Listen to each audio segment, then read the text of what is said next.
இந்த ஏலம் விடும் அதிகாரத்தை அவங்க அவங்க ஒரு minor and mineral development regulation act, அதான் MMDR சொல்லுவாங்க. அந்த ஆக்ட்ல ஒரு திருத்தத்தை அவங்களே பண்ணிட்டாங்க. யாரையும் கேட்கல. திருத்தத்தை பண்ணிட்டு என்ன செய்தாங்கன்னா, அந்த கனிமத்தை அந்த டங்ஸ்டனை ஏலம் விடுகிற அதிகாரம் அது என்ன சொல்றாங்க, அந்த திருத்திட்டு நமக்கு சொல்றாங்க, ஏலம் விடுகிற அதிகாரம் ஒன்றிய அரசுக்கு மட்டுமே உண்டு. இதை விட கேவலம் எல்லாருக்கும் சொல்றாங்க, ஒன்றிய அரசால் தேர்வு செய்யப்படும் ஏலதாருக்கு சுரங்க குத்தகை வழங்கும் அதிகாரம் மட்டுமே மாநிலத்துக்கு உண்டு. ஆக ஆண்டான் அடிமை, இது சுயமரியாதைக்கு கூட்டப்பட்ட சவால். இது கனிம வளம் மட்டும் போல நம்முடைய மானமே இதுல போச்சு. ஆக நான் ஏலம் விட்டுடுவேன். ஏலம் விட்டவனுக்கு இந்துஸ்தான் டைம்ஸ் சொல்லுவேன், அவனுக்கு நீ மரியாதையா அவனுக்கு கொடுன்னு சொன்னா, இவங்க என்ன எஜமானா மத்திய சர்க்கார் மாநில சர்க்கார் ஏவல் அவனுக்கு கை கட்டி நிக்க வேலைக்காரனா? அந்த அதிகாரத்தோடு போட்டிருக்காங்க சட்டத்தை. இந்த சட்டம் தெரிவிச்ச உடனே நான் 3/10/2003 ஒன்றிய சுரங்க அமைச்சருக்கு உடனே கடிதம் எழுதினேன். விவரமா எழுதினீங்களா கேட்கிறீங்களா? விவரமா. நில உரிமைகள் மாநில அரசின் கட்டுப்பாட்டில் உள்ளதால் we are owner of this land. மேற்படி சட்ட திருத்தம் மாநில அரசின் உரிமைகளை பறிப்பது போல் ஆகிறது. இதை விட என்ன சொல்றது?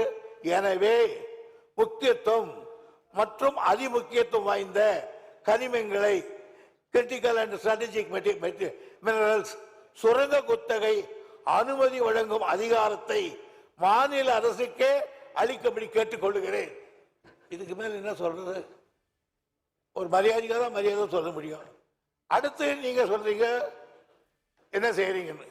இதெல்லாம் நடந்ததுக்கு அப்புறம் அவங்க திருப்பி சொன்னதுக்கு அப்புறம் அவங்க என்ன சொல்றாங்க, எங்களுக்கு தான் அதிகாரம் உண்டு, நீங்க எல்லாம் எங்களுக்கு ஒத்துழைங்க அப்படின்னு கேட்டு விட்டுட்டாங்க.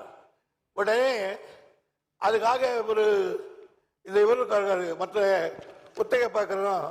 நிலைமை இப்படி இருக்கும்போது சுற்றுச்சூழல் பாதுகாப்பு இயக்கம் இன்னொன்று பார்க்கணும். நாம சொல்றது தப்பா ரைட்டான்னு மினரல் எக்ஸ்ப்ளோரேஷன் கார்பரேஷன் லிமிடெட் அவங்க நம்மளை கேட்டாங்க என்ன பாதிப்புன்னு. புள்ளி விவரங்களை தெரிவிக்கும்.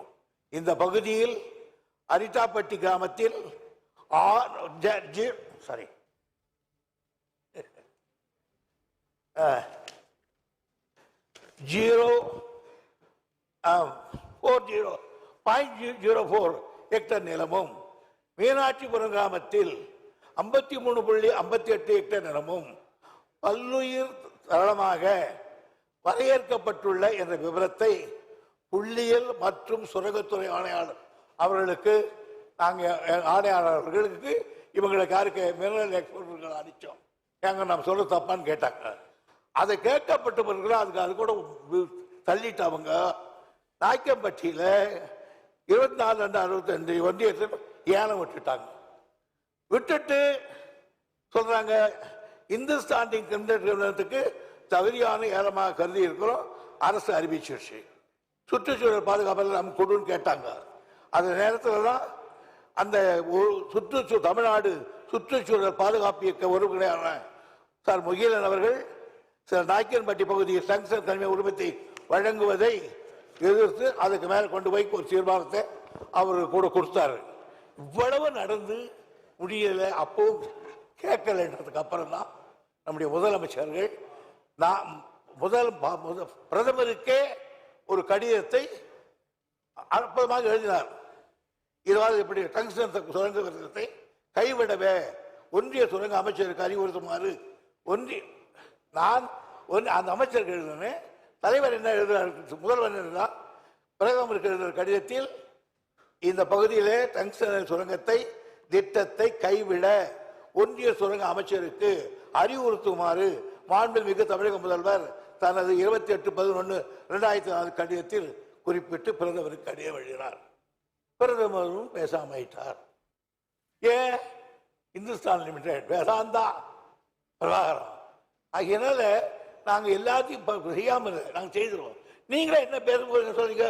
தெரிய வருகிறது தெரிய வருகிறது. ஏன்னா உங்களுக்கு மெட்டீரியல் இல்லை, தெரிய வருகிறது. ஒரு தப்பா நான் சொல்லல. நீங்கள் முதலமைச்சர் நிர்வாகத்தில் அப்படிதான் இருக்கும். ஒரு தீர்மானத்தை போடுவோம், அவ்வளவுதான்.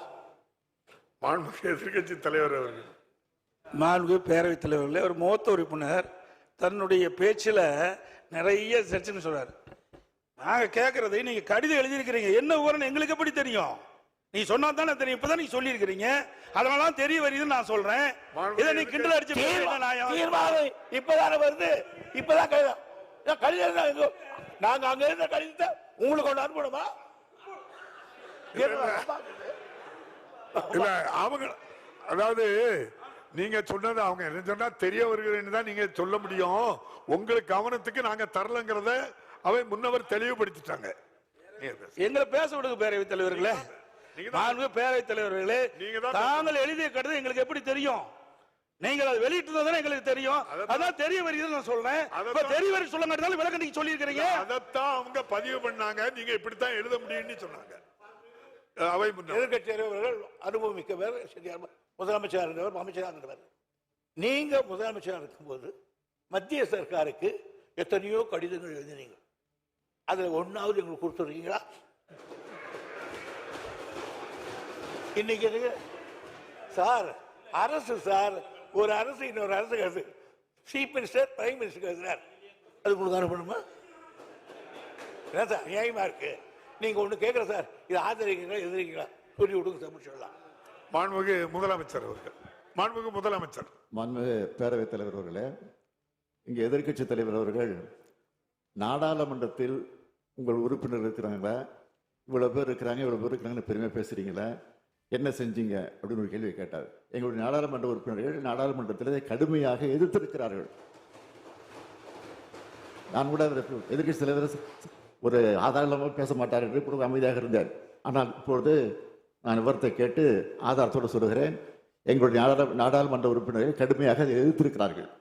அது மட்டுமல்ல, அங்கே போராட்டத்தில் ஈடுபட்ட நேரத்தில் அந்த மாவட்டத்தில் அமைச்சராக இருக்கக்கூடிய மூர்த்தி அவர்கள் நேரடியாக சென்று அவர்களுக்கு இந்த போராட்டத்தினுடைய தன்மையை பற்றி அறிந்து கொண்டு அதை நிறுத்துங்கள், உங்களுக்கு ஆதரவாக இந்த அரசு இருக்கும் என்று சொல்லி அதற்கு பிறகு முதலமைச்சர் கடிதம் எழுதியிருக்கிறார் என்ற விவரத்தையும் சொல்லி சட்டமன்றத்தில் இது போன்ற தீர்மானத்தை நான் கொண்டு வரப்போகிறோம் என்பதையும் அந்த போராட்டத்தில் ஈடுபட்டிருக்க சொல்லி அதற்கு பிறகுதான் இந்த தீர்மானம் வந்திருக்கிறது என்பதை நம்முடைய எதிர்க்கட்சி தலைவர்கள் புரிந்து கொள்ள வேண்டும் என்பதை தெரிவித்துக் கொள்கிறேன். மாண்புமிகு அவை முன்னவர். மாண்புமிகு எதிர்க்கட்சி தலைவர் கூட திமுக எதிர்க்கவில்லைன்னு சொல்ல, தெரிகிறது சொன்னார். எதிர்க்கவில்லை என்று தெரிகிறது, அதே சொல்றீங்களா சார்? நீங்களா சார்